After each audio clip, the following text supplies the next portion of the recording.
General examinations అంటే competitive ఎగ్జామినేషన్స్లో మనకు జియాలజీ అడగరు, మనకు జాగ్రఫీ అడుగుతుంది. They will be asking only geography, they are not asking geology. This is the basic thing where we find it difficulty.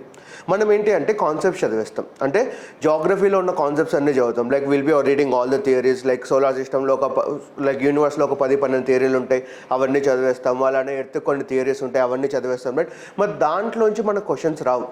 ఆ theories చదవద్దు అని కాదు, ఆ థియరీస్ మీద మనకు ఐడియా ఉండాలి. రైట్, అది మనకు ఎలా హెల్ప్ అవుతుంది. Right, but to be very precise, మనం ఏవైతే ఎగ్జామ్స్కి మీరు టార్గెట్ చేస్తున్నారు, whatever exams you're targeting, they are the exams in which you should work along with the people. మీరు ప్రజలతో కలిసి పనిచేసే ఎగ్జామ్స్ అవి. Right, they are not the technological exams, they are not the technological jobs, they are the jobs in which you should work along with the people. ప్రజలతో కలిసి పనిచేయాలి. Right, ఇప్పుడు ప్రజలతో కలిసి పనిచేయాలి అన్నప్పుడు మనకి ఏముండాలి? So when you become like let us think you become an art devourer, let us think మరి బేసికల్గా ఎంఆర్ఓనే అయ్యాం అనుకుందాం. రైట్, మా ఎంఆర్ఓ అయ్యారంటే ఒక మండల్కి మీరు హెడ్స్ అంతేనా, you are the head of the mandal. Right, అంటే మండల్లో ఎవరెవరు ఉన్నారో వాళ్ళందరి గురించి మీకు తెలియాలి, వాళ్ళందరూ పేర్లు తెలియాల్సిన అవసరం లేదు, కానీ ఎవరెవరు ఏమేం చేస్తున్నారో మీకు తెలియాలి. ఇవన్నీ తెలియాలంటే మనకి ఏం కావాలి? ఒక రకమైన కామన్ సెన్స్ కావాలి, ఒక రకమైన అవేర్నెస్ కావాలి. అంటే we should be A social interactive person. అంటే మనం కామన్ సెన్స్తో జనరల్ లెవెల్లో ఎలా ఉంటామో అలా ఉండాలి. మరి there we're not any educated person, there we're not, for example if you're speaking with a farmer, if you're speaking with uneducated person, right, నువ్వు ఏ లెవెల్లో మాట్లాడాలి? ఒక అన్ఎడ్యుకేటెడ్ పర్సన్ దగ్గరికి వెళ్ళి ఫర్ ఎగ్జాంపుల్ ఒక స్కీమ్ గురించి ఆయనకి ఎక్స్ప్లెయిన్ చేయాలి, మీరు ఎలా ఎక్స్ప్లెయిన్ చేస్తారు? అలా కాకుండా సెక్షన్స్ అన్నీ చెప్తారా? Will you say all the sections?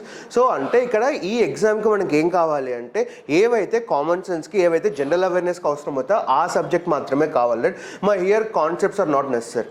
I'm talking about theoretical concepts. Right, ఏవైతే మనం డెరివేషన్స్ అంటామో that derivations are not necessary. So that is very evident in our title itself it is geography, it is not geology. అంటే దీంట్లో మనకు basic common sense ఉండాలి. So basic common sense అంటే ఏంటి ఇక్కడ? నా for example if I take example, geography ఎలా అర్థం చేసుకోవాలి? From the childhood everyone no what actually is a rainfall. So it is very basic topic. Right, వర్షం ఎందుకు పడుతుంది? If you ask a farmer why rain, will you be able to answer?